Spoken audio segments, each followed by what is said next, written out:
Hey guys, so I am doing a new video that I will probably do every 3-ish months or once a year if I don't read very much at all. I'm just going to be talking about all of the books that I read in 2021, and by read I mean listen to on Audible. Sponsored, it's not, I'm just kidding. But it could be, you know? So I'm just gonna go through the books that I've read, give you my thoughts, give you the synopsis, and if you have any suggestions on books that I should read based off of these ones, please let me know. Sometimes I Lie by Alice Feeney. So the synopsis of this one is Amber wakes up in a hospital. She can't move. She can't speak. She can't open her eyes. She can hear everyone around her, but they have no idea. Amber doesn't remember what happened, but she has a suspicion her husband had something to do with it.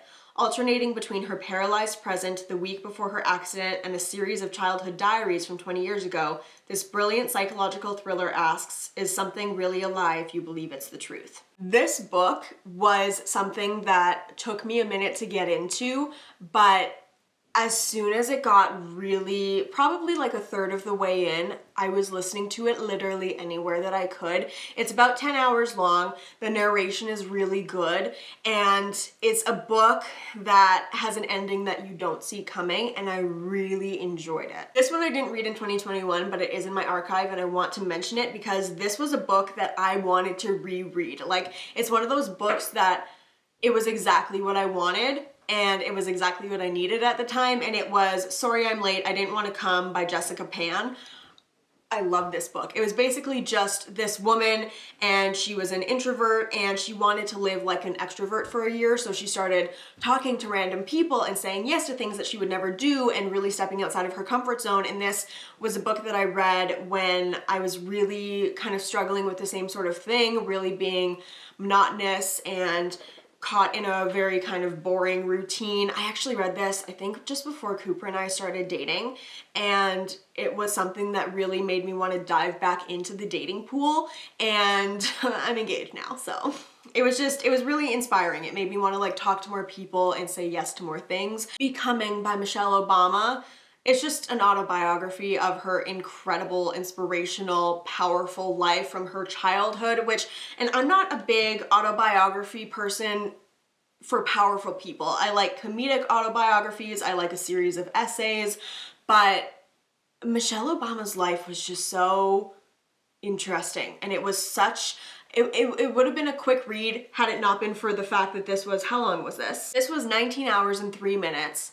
And I still felt like it went by too quickly because you get every aspect of her life. You get her childhood, her young adulthood, and like her neighborhood really comes alive, and you get to meet all of her family members, and then you get to meet her in her dating life, and her in her college life, and her professional life, and then of course as the first lady. And there's so many stories that come in there that are just like, you get a peek behind the veil. And she's just an incredibly inspirational woman, and the book was really good. The Subtle Art of Not Giving a Fuck by Mark Manson. This book is 5 hours and 17 minutes long. I really, really try to give self-help books a chance, but I just didn't like it. This review kind of makes the whole book for me.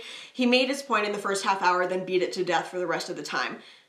Yeah. Are there cool like little pieces of here's maybe how you don't give so much of a fuck about what other people think? Yeah, but it could also be done in a personalized essay that's like 4 pages long. The One. Okay, this is a book by John Mars.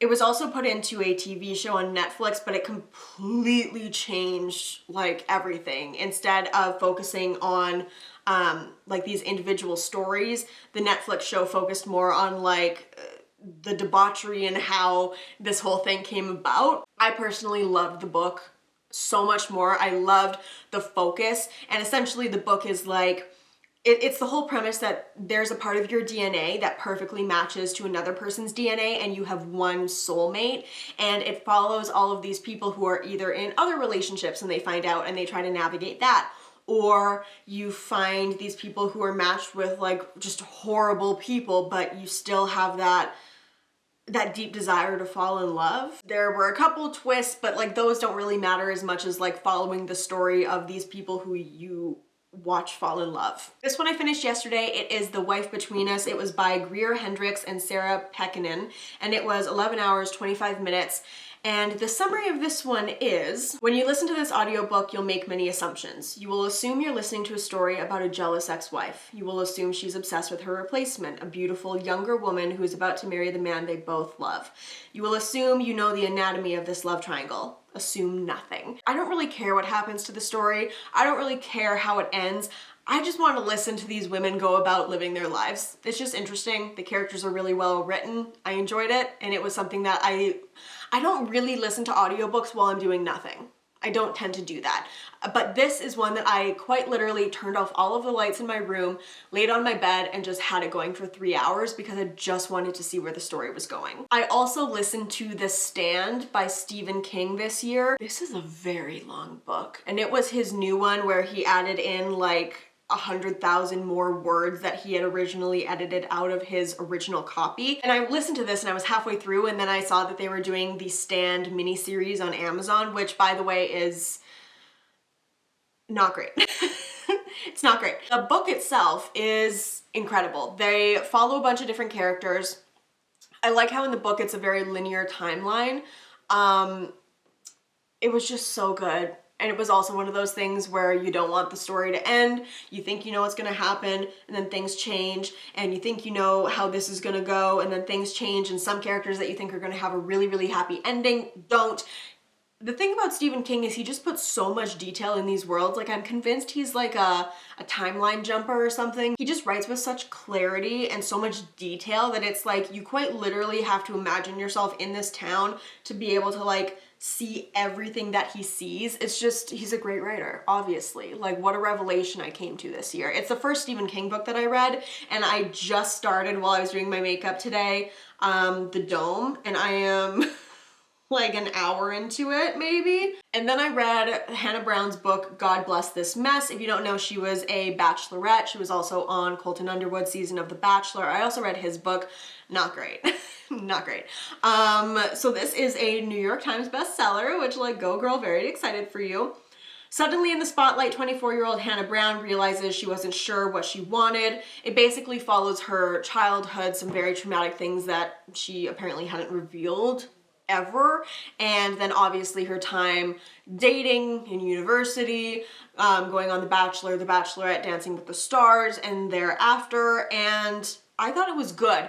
It is very religion heavy, but it's written in a way that isn't like beating it over your head. It's just written in a way where it's like, this is what got me through my hard time, this is what I believe in, and in no way is it ever like pushing for you to believe in anything or trying to change your mindset as a reader, which I appreciate because I find that I tend to like shy away from things that are very religious just because I don't want to like try to be converted while I'm trying to read a book. But I really liked it. I enjoyed listening to more of her story because she was one of my favorite bachelorettes, and it was also one of the only bachelorette books that really gave you a lot of like inside tea. Home Before Dark. 25 years ago, Maggie Holt and her parents moved to Branbury Hall. It's essentially like a haunted house that her parents wrote a very famous book on, and then her dad passed. She moved back into the mansion to fix it up and flip it, and some crazy shit starts happening. I didn't like this book. It was my introduction to Riley Sager. I know that she's a fairly popular writer. Writing for me was a little weak. I did like the story, and I would give some of her other books a chance. So if you have any Riley Sager favorites that you really enjoy, I would love to read them, but this one wasn't my favorite. That is it. Those are all of the books that I read and got through on Audible, and if you guys enjoy this or you want like little mini book reviews, then let me know. I would love to know what you guys are reading, what your favorite books are, your favorite genre, if you have any suggestions for me, and I will see you very soon. Bye guys.